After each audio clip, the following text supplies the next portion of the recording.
Agility has announced that it is using large language models to essentially communicate with its humanoid robots. This is super fascinating. Today on the podcast, I'm going to be diving into everything Agility has announced in the robotics space as it applies to essentially how they're using AI to communicate with these humanoid robots. Now, I think this is something that a lot of people have seen images of, whether it's the humanoid robots inside of like Amazon warehouses getting stuff done, or just Tesla has obviously released the latest version of their Optimus humanoid robot. So I think this is a very interesting time to start talking about the relationship between robotics and AI. Let's get into the podcast. We gon' bring it to you just like that. Welcome everyone to the future. It's AI Chat, bringing you the interviews and giving you info to be in the know from tech company CEOs of.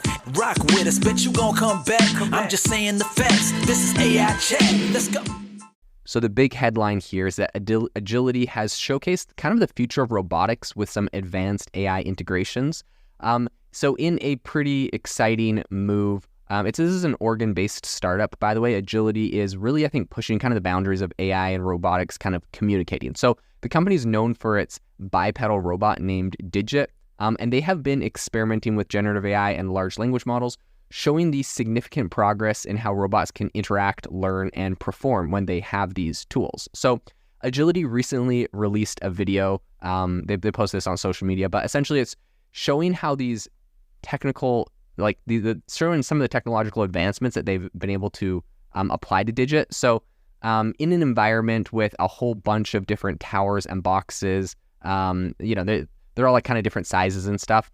So Digit, their humanoid robot, was given the job of kind of like interpreting and executing a bunch of tasks, which were given in natural language, right? So beyond, like normally when you see robots, these things are like programmed to be like, you stand at the assembly line, you grab the bolt, you screw it into the widget and you pass it on, like, right? These things usually have a very kind of structured set of things they're doing. And sometimes when they're more complex, it's like, okay, you go across the warehouse, pick up this box, bring it back, put it here. But like, this is different because now all of a sudden we're using natural language. So we're like, hey, Digit, go pick up the box over here and go bring it over there, go do this thing and that thing. And it's giving it like new novel kind of commands. So in an example from the video, to kind of illustrate the like Digit's ability to understand and do this kind of stuff, they got it to pick up a box, which they said was the color of Darth Vader's lightsaber, and place it on the tallest tower, right?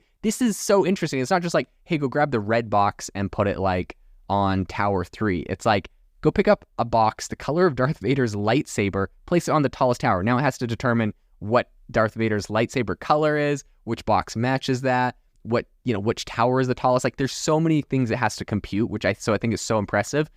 So obviously the process was pretty deliberate and measured, but I think the execution was really precise, and it was able to do this. So the company recently said, quote, "Our innovation team developed this interactive demo to show how LLMs could make our robots more versatile and faster to deploy. The demo enables people to talk to Digit in natural language and ask it to do tasks, giving a glimpse at the future," which I really literally think this is the future. This is where the Tesla humanoid robot comes, I think. And this sounds so crazy and like dystopian and sci-fi, whatever, but like people are going to have these humanoid robots in their houses, like they're cleaner, and it's like, hey, can you like vacuum the floor and do the dishes? And like, it sounds crazy, but oh my gosh, that would be fantastic in my house. Let me tell you, I would love a humanoid robot. That would be so helpful. But oh my gosh, I just started thinking about it. Like, what are like the gray areas, or like what if people use these humanoid robots to like watch their children, right? Obviously you can see where my mind is, because I'd recently on Thanksgiving had a newborn, and as I'm recording this, to be 100% honest, he is sleeping in my arms in my studio because my wife wanted a break. She's been holding him all day. He's kind of, colicky or whatever. So he's sitting here sleeping, and all of a sudden in my brain, I'm like, what if you get these humanoid robots and people are like, hey, like rock the baby, make sure it's happy.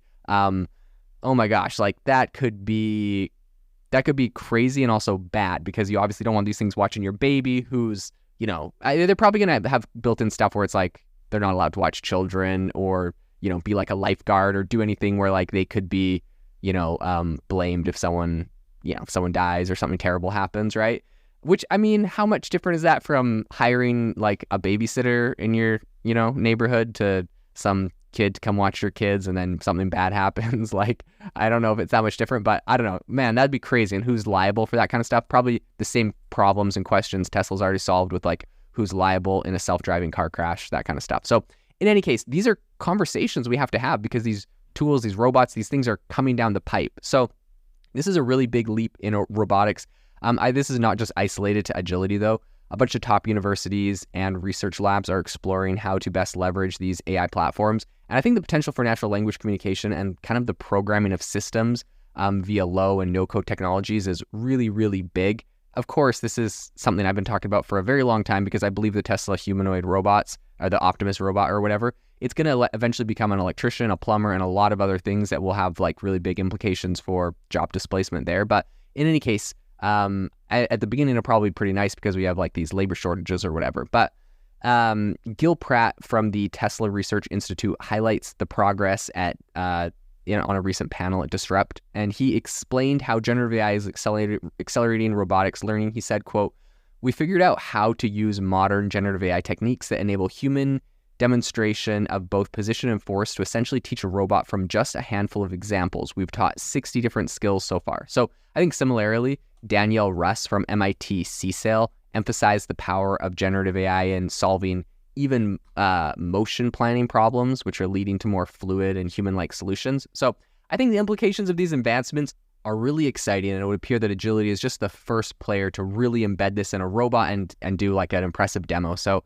I mean, I'm looking at Boston Dynamics and a lot of other big robotics players to see what they'll be doing next, but I think this is going to be a huge, very quickly growing space, and I think it's going to shock us, the adoption and the use cases for this. Like right now, everyone's like, oh my gosh, 2023 was so crazy with like, ChatGPT. Okay, but imagine ChatGPT in a humanoid robot. Imagine ChatGPT getting twice as good in a humanoid robot. Like, I think we are going to have, the disruption is just getting started, is what I'm saying. And I think people I don't think people really understand what's coming. So this is going to be crazy. I'll definitely keep you up to date and updated on everything that is happening in the space. Have you ever wanted to start your own podcast? I record and publish podcasts on a platform called Spotify for Podcasters, and I absolutely love it. Essentially, you can upload from your phone or computer, and it distributes to every platform that plays podcasts. They support video podcasts, and you can make money on the platform with ads or even podcast subscriptions, something that has made my life so much easier as a podcaster. So if you're interested, I highly recommend you give it a try. You can download the Spotify for Podcast app,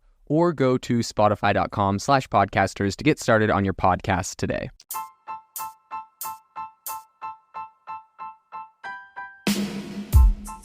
Thank you for listening to the AI Chat Podcast. If you enjoyed the podcast, I'd appreciate it if you rate me wherever you listen to podcasts. And if you're looking for an innovative group of AI enthusiasts, make sure you check out our Discord channel and also our Facebook community. It's obviously a lot more interactive than a podcast where we can actually share software tools, prompts that we're using in everyday AI. I'll leave a link for those in the description below.